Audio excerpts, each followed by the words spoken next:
From a key strategic ally to a full-on nemesis, the Israeli-Iranian relationship has shifted completely. But could it change again? Sounding a bit far-fetched, but it was not so long ago when Tehran and Jerusalem were on the same side of the ever-changing Middle Eastern divide. A main element in David Ben-Gurion's regional periphery strategy, the non-Arab superpower ruled by the Western-oriented Shah, was perhaps the best friend of Israel among the Muslim nations. Throughout the years, Israeli leaders visited Iran and vice versa. Economic relations prospered, similarly to security, and Iran even continued to sell oil to Israel despite mounting pressure from Arab nations.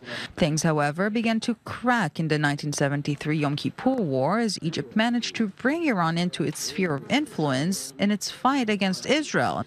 Slowly but surely, Iran became more and more critical of Israel internationally. But the big break was the Iranian Revolution itself. The takeover by the Ayatollahs and the Revolutionary Guards turned everything upside down. Anti-Semitic and anti-Zionist motifs, including Holocaust denial, became an inherent part of the Islamic Republic's policy and ideology against the West, and threats to destroy the Jewish state had become a mundane routine.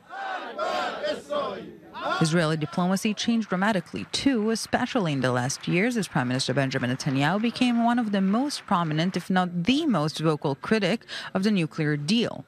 But is it possible that the arch rivals will change the course of history once again? This regime tries desperately to sow hate between us, but they won't succeed. And when this regime finally falls, and one day it will, Iranians and Israelis will be great friends once again.